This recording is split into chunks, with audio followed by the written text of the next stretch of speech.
Jeeva today பார்வையாளர்களுக்கு வணக்கம். இன்றைய நேர்காணலில் எழுத்தாளர், மூத்த பத்திரிகையாளர், உங்கள் விருப்பமான உமாபதி தமிழன் அவர்கள். சார் வணக்கம். வணக்கம் ஜீவா, வணக்கம் சார். இன்னைக்கு நம்ம ஒரு நுட்பமான ஒரு விஷயத்தை பேச போறோம். விளையாட்டுத்தனமா பேசுறதுன்னு சொல்லுவாங்க. நம்ம விளையாட்டை பத்தி பேசுறோம், நம்ம விளையாட்டுக்குள்ள இருக்கக்கூடிய அரசியலை பேசுறோம். எல்லாத்துக்குள்ளேயும் ஒரு அரசியல் இருக்கு. இதுல நம்ம கவனிக்க வேண்டியது, பகல்காம் தாக்குதலுக்கு அப்புறம் நடந்த விளையாட்டு போட்டிகளில், கிரிக்கெட் விளையாட்டு போட்டிகளில் இந்திய அணி வெற்றி பெறுதோ தோல்வியுறதோ அது முக்கியம் இல்லை. ஆனால் வெற்றி பெற்றதுக்கு அப்புறம் அந்த போட்டி போட்ட டீமை கட்டி பிடிச்சிக்கிறது, கை குலுக்கிக்கிறது ஒரு உலக அளவில் இருக்கிறது. ஒலிம்பிக் போட்டியிலேருந்து எந்த போட்டியாக இருந்தாலும், அது மகளிராக இருக்கட்டும், ஆடவராக இருக்கட்டும், யாராக இருந்தாலும். ஆனால் இப்போது பாகிஸ்தானுடன் விளையாடும் போது, விளையாண்டு முடிச்சதுக்கு அப்புறம் ஒரு ஃபார்மாலிட்டி கொடுக்குற கை குலுக்கல் கூட இல்லை அப்படின்னு இதை தமிழ்நாட்டிலேருந்து பல பேர் கண்டிச்செல்லாம் போட்டிருக்கிறாங்க. இப்போ ஒரு பாலச்சந்திரன் சார் போன்றவங்களாம் அதை கண்டிச்சே அவங்க சேனலில் போட்டிருக்கிறாங்க. என்ன இது ஒரு ஒரு அடிப்படை கேட்டஸ் இல்லையா, மனித இது இல்லையாங்கிற மாதிரிலாம் அவரே கூட ஒரு தலைப்பு எல்லாம் போட்டிருந்தாங்க. இப்போ அது மீண்டும் நடந்திருக்கு. அவர் ஒரு 2 வாரத்துக்கு முன்னாடி போட்டிருந்தாரு, இப்போ மீண்டும் அது நடந்திருக்கு.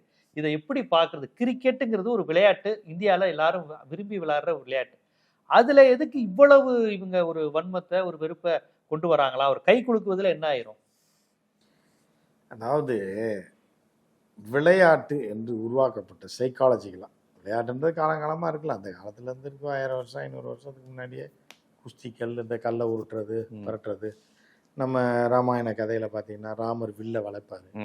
அது ஒரு விளையாட்டு தான். விளையாட்டு விளையாட்டான சுயம்பரம். அது விளையாட்டோட பரிசு தாங்க ரசீதை. அதில் வேண்டாம், அதுக்குள்ளே போக வேண்டாம்.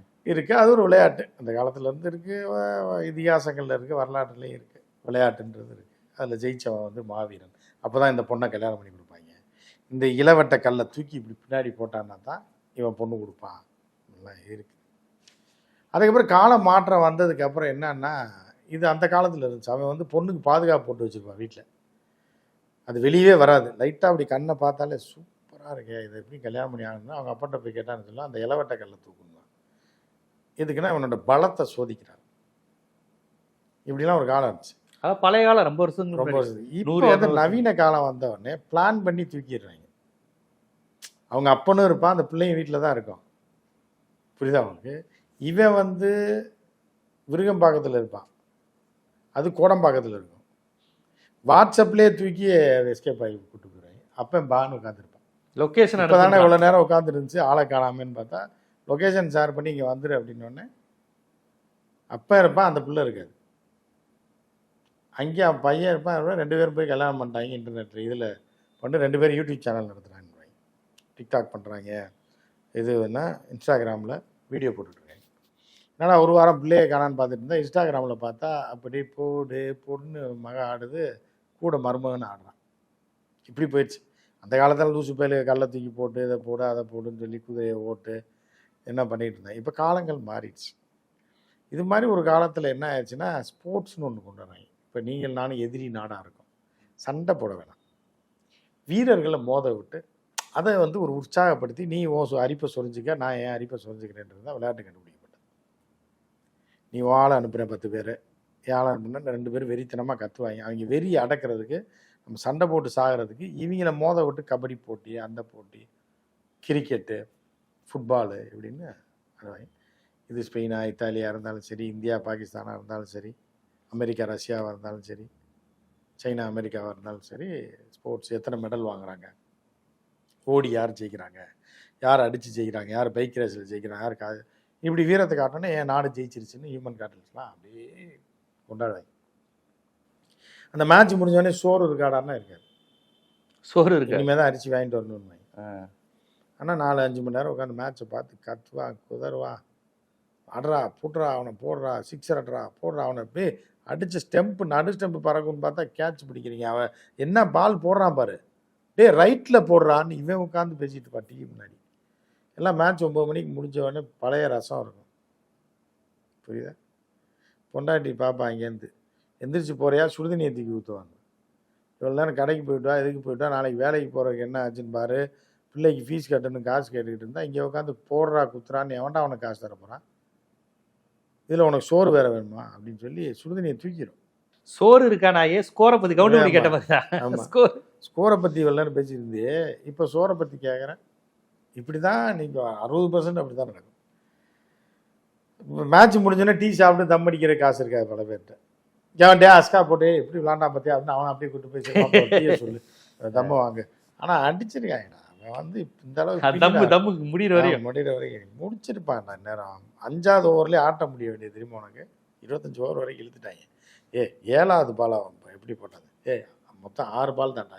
நோ பாலில் ஒன்று போட்டான்ல 6 பால் 7வது பால் ஒன்று போட்டான் அப்படின்னோடனே சரி ஒரு பபுள் கம் வாங்க போட்டு அது 7வது பால் பபுள் கம். ஆமாம் அதை போட்டுட்டு சரி சாப்பிட்டியா? இல்லைடா டைம் ஆச்சு, மேட்ச் முடிஞ்சு 10:30 ஆச்சு. சரி நான் வீட்டில் ஜெயிச்சிட்டாங்கடா நம்ம இந்தியன்ஸ் தாண்டா தேசப்பக்தின்னு போயிடுவாங்க. இப்போ அவனுக்கு போனால் உள்ள சுடுதண்ணி ஊற்றி வச்சுருப்பாங்க, சோத்தை தின்னு விட்டு இவன் படுத்துருவான். அவன் 1 கோடி ரூபா வாங்கிட்டு யாரு கோப்பை ஹைடெக் பஸ்ஸில் போய் 7 ஸ்டார் ஹோட்டலில் சரக்கை போட்டு ஷாம்பைனை உடச்சிட்டு அவன் போயிடுவான். இவன் பழைய சோத்தை தின்னுவிட்டு வயிறு வீங்கி ராத்திரில் படுத்துக்குவான். இதுதான் நடக்கும். ஸோ இதில் எங்கே தேசபக்தி என்னன்றது எனக்கு தெரியல. புரியுதா? இதில் எங்கடா தேசபக்தி வந்தது? இப்போ தேசபக்தி இவங்களுக்கு எதில் இருக்கணும் அப்படின்னா, இந்தியா தாக்குதல் நடத்துச்சு யார் மேலே? இவர் மசூத் அசார். மசூத் அசார் அடியோடு அழிச்சாங்க. இதை தொடர்ந்து என்ன பண்ணிட்டாங்கன்னா, ஆக்கிரமிப்பு காஷ்மீர் இருக்கவங்கலாம் கைபர் ஃபக்குங்காவான்னு ஒரு ஏரியா இருக்குது, அங்கே வீடை மாற்றிட்டு ஓடி போயிட்டாங்க. இங்கே இருந்தால் இந்தியாக்காரன் அடிப்பான். ஸோ இது தேசபக்தி. அந்த ராணுவ வீரர்களை பாராட்ட வேண்டியது நம்மளுடைய கடமை. எதிரி நாட்டுக்குள்ள போய் தமிழ்நாட்டுக்காரன் எத்தனை பேர் செத்து, வேலூர்காரன், விருதுநர்காரங்க இல்லை, அது தேசபக்தி. அது இல்லை. இது எங்கடா தேசபக்தியில் வருது? இது உங்களை வச்சு ஆட்டையை போட்டு கோடிக்கணக்கில் துபாய்க்காரன் சம்பாரிச்சுட்டு போகிறான். இவங்களை மோத விட்ட வெறியேற்றி இது துபாய்க்கு தான் பணம். அப்புறம் யாரும் உங்களுக்கா தருவா? துபாய்க்கு.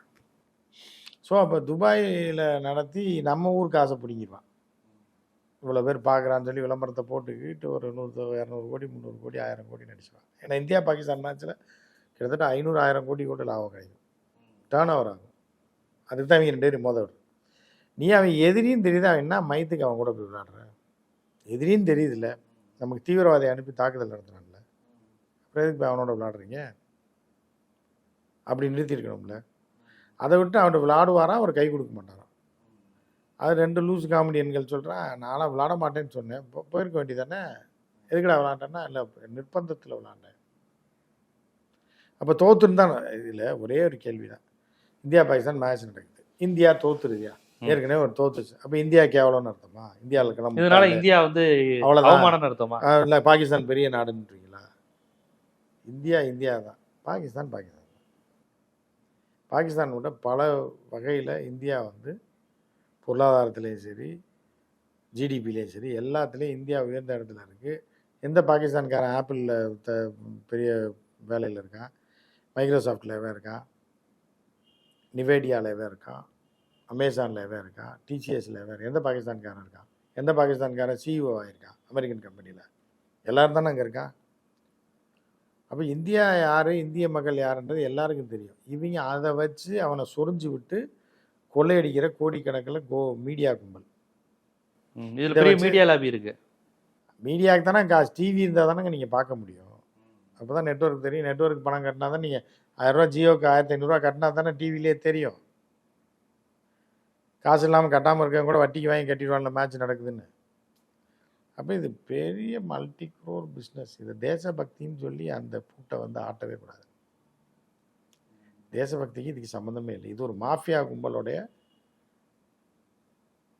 வேலை. இப்படி தான் நம்ம பார்க்கணும். விளையாட்டை பார்த்தோமா இன்ட்ரெஸ்டிங்காக இருக்கும். நம்மளும் பிளேயர் தான், நம்மளும் ஸ்போர்ட்ஸ் ரசிகர் தான், நம்மளும் கிரிக்கெட் பார்க்குறது தான். சந்தோஷம் பார்த்து ஒரு இதோட பார்க்குறோம், மேட்சாக பார்த்து சந்தோஷமாக வந்து இருக்கணுமே தவிர அதை வச்சு விபூதி அடிக்கிறதுன்றது திருட்டுத்தனம்ன்றது மாற்றுக்கிறது இல்லை. ஆனால் இந்த கிரிக்கெட் விளையாட்டு மட்டும் தான் அப்படி இருக்கு. நீங்கள் நல்லா கவனிச்சு பாருங்கள். நீங்கள் விளையாட்டு, நீங்கள் ஆரம்பத்தில் சொன்னீங்க சும்மா ஒரு போட்டிங்கிறத ஒரு விளையாட்டு மாதிரி வச்சு விளையாண்டா ஆரம்பத்தில் இப்படிலாம் வந்ததுன்னு சொன்னீங்க. இந்த கிரிக்கெட்டுங்கிற விளையாட்டு மட்டும்தான் இதன் மீது தேசபக்தி ஏற்படப்படுது. பாகிஸ்தானை ஜெயிச்சிட்டோம்டா அப்படிங்கிறது. அதுலேயும் பாகிஸ்தானோட போட்டி போடும் மட்டும் தான் அவனுக்கு பிரச்சனை. ஆஸ்திரேலியாவில் தோத்தா அவனுக்கு கேவலம் கிடையாது, ஸ்ரீலங்காவோட தோத்தா கூட கேவலம் கிடையாது. அதுதான் ஸ்ரீலங்கா ஒன்று சுண்டகா நாடு, அதோட தோத்தா கூட இவனுக்கு அசிங்கம் கிடையாது. ஆனா பாகிஸ்தானோட நடக்கிறத ஒவ்வொருத்தருக்கும் வெறியேற்றி வச்சிருக்கான். பல தடவை தோத்தும் போயிருக்காங்க இதுல. அப்ப இந்தியா நாசம் பாகிஸ்தானோட இந்தியா அந்த அரசியல் தான் நான் கேட்கிறேன். ஃபுட்பால் இருக்கு, அந்த அரசியல் கிடையாது, அது மாஃபியாவோட பணம் சம்பாதிக்கிறதுக்கான டெக்னிக். டேர்ன் ஓவர் தான். நீங்கள் தான் கத்திட்டு கிடப்பீங்க இந்தியா ஜெயிச்சிருச்சு பாகிஸ்தான் ஜெயிச்சிருச்சுன்னு, இந்த ஊருக்காரன் அந்த ஊருக்காரன்னு கத்தி கடாச்சிக்கிட்டு இருப்பான். பிளேயர்ஸ் எல்லாமே அவனுக்கு வர வேண்டிய பேமெண்ட்டு வந்துடும். அவன் தோத்தாலும் பேமெண்ட் அதே பேமெண்ட் தான். அவனுக்கு பேமெண்ட் கொடுக்க வேண்டிய பேமெண்ட்டை கொடுத்துருவாங்க. செகண்ட் பிளேஸ் வந்தான்னா ஃபஸ்ட் பிளேஸ் வரவனுக்கு 10 கோடி, செகண்ட் பிளேஸ் வரவனுக்கு 5 கோடின்னு கொடுத்துருவாங்க. அவன் 50 லட்சத்தை பிரிச்சுட்டு அவன் வீட்டுக்கு போயிடுவான்.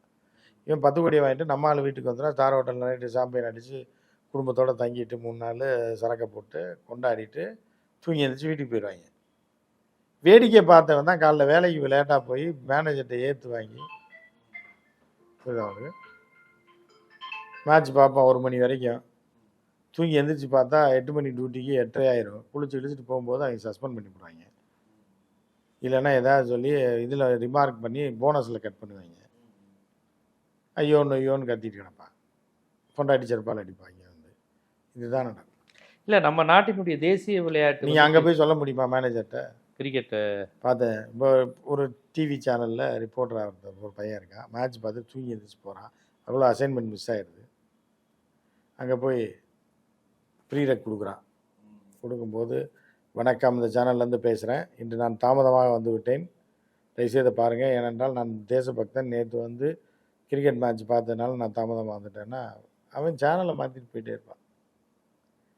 ஆஃபீஸில் அடித்து துரத்தி விட்டுருவாங்க. இவனை தூக்கி வெளியே போடுறாங்க. அங்கே போய் நீங்கள் சொல்ல முடியுமா, நான் பாகிஸ்தான் இந்திய ஆதரவாளன், நான் தேசபக்தனுங்க, நேற்று இந்தியா பாகிஸ்தான் மேட்ச் நடக்குது, நீ டியூட்டிக்கு வர சொல்றியா? தேசபக்தியோட விளாடுறியா நீ? என்னோட தேசபக்தியை சுரண்டி பார்க்குறியா அப்படின்னு சொல்ல முடியுமா? உன்னை கலட்டி கப்பை கொடுத்து இன்னொன்றில் அடித்து துரத்தி விட்டுருவாங்க. இல்லைன்னா உங்களுக்கு தேசபக்தி கிடக்குன்ற. இது மாஃபியாக்களுடைய தேசபக்தியில் இல்லை. இது வேற கால்பந்து விளையாட்டுலையோ ஹாக்கிலையோ இது கிரிக்கெட்லாம் ஒன்றுமே இல்லை. கால்பந்து கொடூரத்துலேயும் கொடூரம். இந்த டைம் ஃபிக்சர்ஸ் போட்டிருக்காங்க வேர்ல்டு கப்புக்கு. 2026 நடக்கக்கூடிய வேர்ல்டு கப்புக்கு எஃப்ல ஏபிசிடி, ஏல 4 டீம் இருக்கும், பியில் 4 டீம் இருக்கும், எஃப்ஜிஹெச்ஐ வரைக்கும் போகும். இந்த 4 டீமில் ஒருத்தன் மோதி இவன் முதல்ல இருக்கவன் 3வது இருக்க மோதணும், 2வது 4வது மோதுவாங்க, அடுத்து 4வது 1வது மோதுவான், 2வது இப்படி மாறி மாறி நடந்து கடைசியில் அடிச்சுக்கிட்டு கடைசியில் ஒருத்தனை தான் அதுலேருந்து எடுப்பாங்க. இப்படி 10 டீம் எடுத்து அது செமிஃபைனலுக்கு போகும். அப்படி போகும். இதில் எப்படி தெரியுமா போட்டிருக்காங்க? உக்ரைன், ரஷ்யா, இஸ்ரேலு,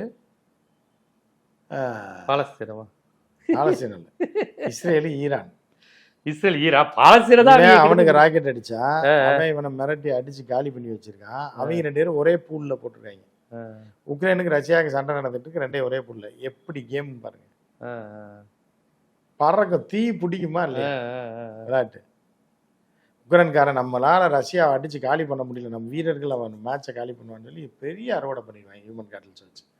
டிக்கெட் தாறுமாறா விற்கும். இன்னொரு பக்கம் பார்த்தீங்கன்னா ஈரான், இஸ்ரேலா வார் மாதிரி இல்லைங்க. வார் வெறியில இருப்பான். ஈரான் ஜெயிக்கணும்னு ஒரு குரூப் வெறியில இருப்பான். ஒரு குரூப் இஸ்ரேல் ஜெயிச்சே ஆகணும்னு தன்மான பிரச்சனைன்னு இருப்பான். அடிச்சு அவங்களுக்குள்ள மோதிக்கிறாங்க. கடைசியில் அந்த மேட்ச்லேருந்து போகிறது ஒரே ஆள். ரஷ்யாவோ ஈரானோ இல்லை இஸ்ரேல். இஸ்ரேல் டம்மி டீம் தான். ஈரான் ஜெயிச்சிடும். எப்படி இஸ்ரேலில் உக்ரைனை ரஷ்யா ஜெயிச்சிடும். அப்புறம் ஈரானு ரஷ்யா மோதும்போது ஏதாவது ஒரு டீம் போகும்.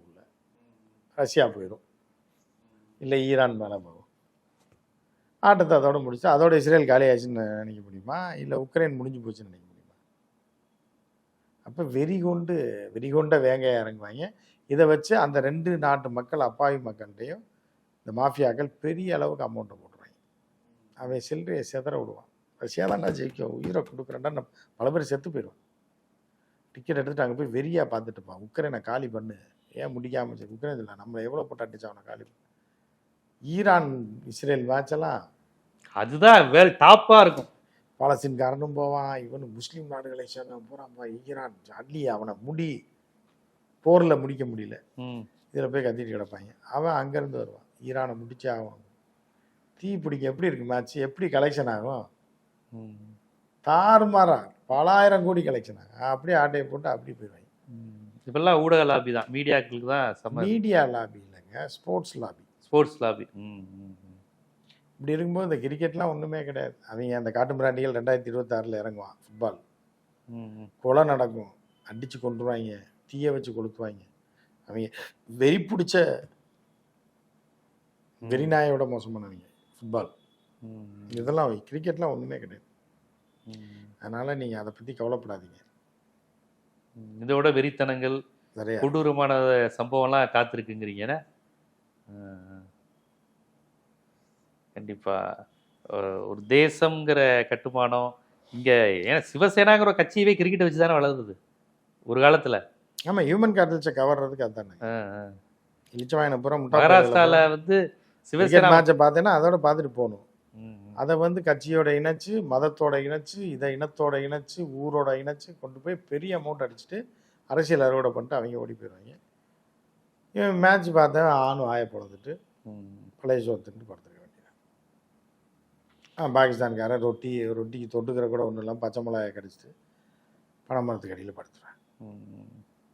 அவனை எதிரியா சித்தரிச்சு ஒரு பெரிய கூட்டம் வரும், கோடிக்கணக்கில் சம்பாதிச்சு ரோல்ஸ் ராய்ஸில் போயிட்டு இருப்பாங்க. பார்ப்போம். விளையாட்டு தானே அப்படின்னா அதில் தான் அரசியல் இருக்குது. ஆனால் அரசியலே பல நேரங்களில் விளையாட்டாகுது. ஆனால் அது இரண்டுக்கும் பின்னால் ஒரு மிகப்பெரிய லாபி இருக்குது, ஒரு மாஃபியா கும்பல் இருக்குது. உங்களை தேசம், மொழி, மதம், கிரிக்கெட்டுன்னு விளையாட விட்டு அவன் எல்லாவற்றிலையும் பணம் பார்த்துக்கிட்டு எல்லாத்தையும் வியாபாரம் பண்ணிக்கிட்டு இருக்காங்கிற இந்த சதியை நீங்கள் புரிஞ்சுக்கணுங்கிற அரசியலை ரொம்ப விரிவாக நம்ம மக்களுக்கு, நம்ம பார்வையாளர்களுக்கு புரியும்படி சொன்னீங்க. மிக்க நன்றி. வணக்கம்.